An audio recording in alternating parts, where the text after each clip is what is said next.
Guys, what is up? Back at you once again. It is your boy, Chin, that freaking Mark.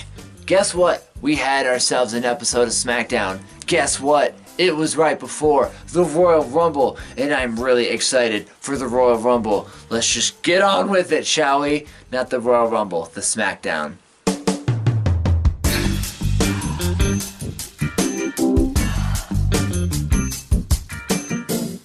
Alrighty guys, opening up this here edition of SmackDown, we got the man coming out, and by that, of course, I mean Becky Lynch, just talking about how she's awesome, generally, and also mentioning how she should headline the Royal Rumble. Yeah, definitely, she's got a point there, right? Asuka comes out, because I'm pretty sure Becky was taking her name in vain, or some ish like that, how dare she? Not too long after, Charlotte comes out. Asuka didn't even get a mic. That's how quick it was. Charlotte just gets on the mic to remind everyone that she's Charlotte. She's like, yo, I've beaten the fuck out of everyone, especially Ronda Rousey. Remember, because she wins all the time. And what was that other thing? Ended Asuka's streak. I also did that because she loses all the time.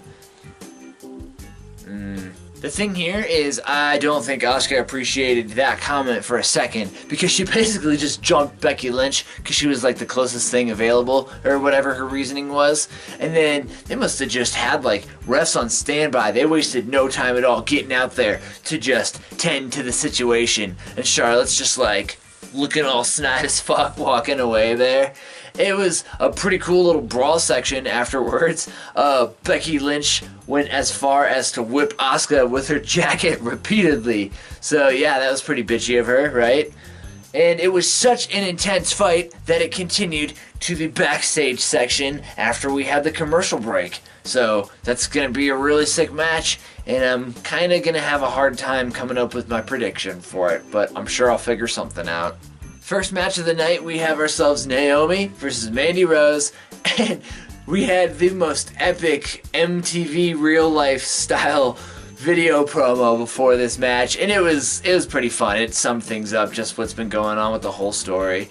And, you know, the match goes on. We have Corey being Corey, just saying ridiculous things about how Mandy Rose is the greatest thing on earth. And the match itself was actually pretty one-sided for the most part. Naomi was just dominating because she was pissed.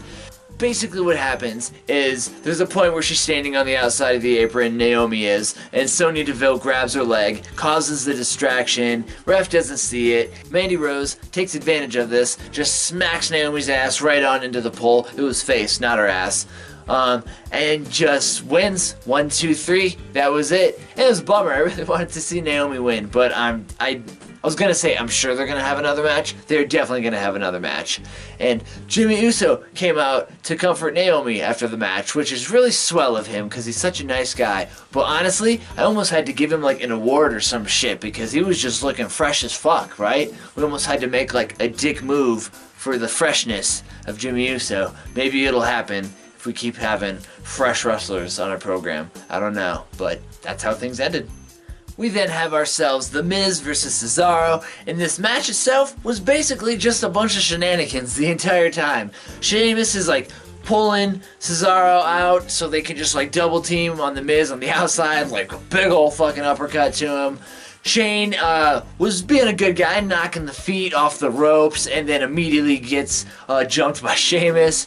Just kind of rude, Sheamus, but whatever, I'll look past it. More towards the end of the match, the ref is going to be all distracted. Sheamus just gets a big old kick in on The Miz, and then Cesaro gets a neutralizer in on The Miz. It's just going to be the end of the match, no doubt, for sure. But then after the match, again, more shenanigans. Plenty of them. There's a good moment or two there where Shane's just whooping a bunch of ass, and everyone's popping off, because, you know, we love seeing those Shane O'Mac punches, right? Shane went to go drop one of his like corner post to table elbows on a fucking regular old episode of SmackDown. Like, bro, unnecessary as all hell. We did not need that. But he goes to do this and he totally pays for it because Sheamus just stops his ass, just tosses him into the barricade there. Miz gets laid out on the table, and then they just like really get Shane up in the air, toss his ass through the table. They both go through. Shane looks like he's dead. I'm pretty sure he's not though. We next up have ourselves a little segment that's going to be moderated by Vince McMahon, Daniel Bryan, AJ Styles. But before they come out, Vince is there talking, and guess what happens? That is right. They give the man no time at all. Dick move of the night. Fans, they just start wutting the man. Quit wutting the man just the second he gets on the mic. Oh my god, I'm so sick of that shit. Please knock it off. This segment starts off, and it's pretty good though. AJ gets out in the ring. Daniel comes out, and he's not going to get in the ring. So Vince at first tries to get him in the ring. He just kind of gets over the fact that he's not going to do it, and things just go on. They blah blah blah go back and forth, and at one point AJ Styles calls Daniel Bryan fickle because he's just like, hey bro, didn't you take like a plane to get here and you didn't take your freaking bicycle? So yeah, you're kind of a fickle little hypocrite, aren't you? Look at you, you fickle little fickle. And Daniel didn't really like that. He got pretty pissed, but Vince is just like, yo, get in the ring. Daniel didn't really appreciate it. He just goes the fuck off on just environment things or whatever. He was really mad, probably about the mustard on his shirt and being tossed in hot dogs. Vince is like, yo, I'm not gonna say it again. And AJ's just like, well, here's the thing, since this is supposed to be a face-to-face and he's not gonna come in here, I'll just go out there. Daniel Bryan looked way too confused. He's like, what's up, bro? You know what's going on here. They just had a little brawl that ensued, and at one point Daniel Bryan used Vince McMahon as a human shield. Come on, man. And that's why he ended up getting the upper hand and was able to walk out of the entrance looking all cool with his belt. But I'm really hoping that that match they are going to have at the Royal Rumble is going to be freaking awesome. Fingers crossed. Samoa Joe versus Mustafa Ali. It's pretty much just Samoa Joe being super fucking strong, Mustafa Ali being super fucking agile. Great match, didn't last long. Cocaine in a clutch for the win. Samoa Joe just looking like a crazy man. After that, however, we have ourselves a great backstage promo. New Day's playing pool. Big E totally messes up Xavier's shot that he was taking with Francesca. Great stuff. And they were also just admiring how awesome Kofi Kingston is in the Rumble. He's always awesome in the Rumble, so I really can't blame them for that. Kayla, whatever the fuck, comes in for an interview, and she's just like, hey, if you guys have to eliminate each other, what's gonna happen? And they're just like, you guys ask us this every year. First it was whoever the shit, now then it was then, and whoever it was, and now it's you. Who's it gonna be next? This is gonna be Tony Chummel, and guess who shows up? Tony Chummel shows up just for a hot second to be like, hey guys, what's up? And then just disappears. I was laughing my ass off. And Kofi was getting all down because he couldn't think of something this year, and then they just like chinned up on the man. Everyone loved it because it was all positive and shit, and then everyone got stoked because Kofi got an idea. Overall, this particular segment, I give the happening graps. There was no graps involved, but holy shit, I was just LOLing the whole time. Fantastic. Alright guys, main event for the night, 2 out of 3 falls match between Andrade, just Andrade apparently, I guess that's the thing. Is that new? Did I miss that? And Rey Mysterio. It was freaking fantastic because they just figured out that these guys have really good matches between one another. Within like the first 30 seconds there was already flips and ranas, so yeah, you knew what you were kind of in for with this match.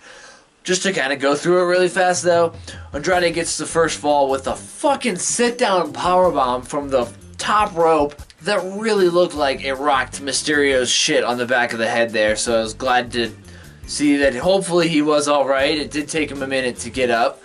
He did counter not too long into the match though by reversing some shit into Canadian Destroyer and it looked epic, but that got him the second fall, so we were all tied up, right?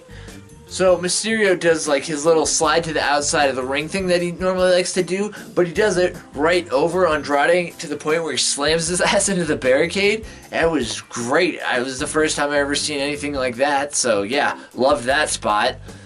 And then apparently that was super intense for Mysterio because he had to go and drink some water for a second. That was great. I was LOLing. I hope everything's all good. I hope you weren't like having a heart attack or anything. But you just never see anyone just like start drinking water in the middle of a match. There was a mild botch. Who the hell cares, because this match was epic. Samoa Joe comes out, just ruins it because it's Royal Rumble season. Ruins the match. Damn it. Fuck you. I already handed out a dick move, but I was pissed about that. He's cutting a promo, and then something I was even more pissed about. Randy Orton shows up from out of nowhere to give him a fucking RKO. And the ending angle of this episode of SmackDown Live was Randy Orton just fucking posing.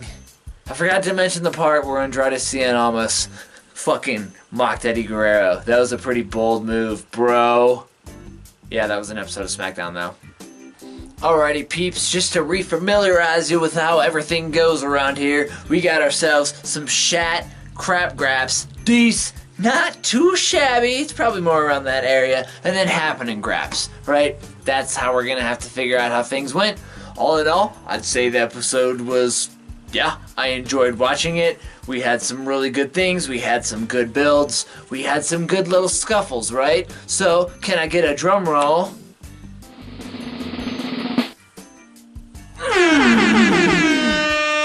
Not too motherfucking shabby, if I had to say so myself. And, my friends, that's gonna have to do it for this here episode of the SmackDown Live. I cannot wait for the Royal Rumble, because we just get 2 Royal Rumble matches every year from now on, and that is okay with me. Until that Royal Rumble, and I'm sure I'll see you for some predictions and maybe NXT in the meantime. We'll see how things turn out. It has been your boy Chin, that freaking Mark. Let's get on with the roiling of the rumbling. Yes, I want the surprise returns. Kenny Omega's not going to show up, people. Shut the fuck up. It's not going to happen. But wouldn't it be fantastic? It's not going to happen. Alright, get over it. Bye.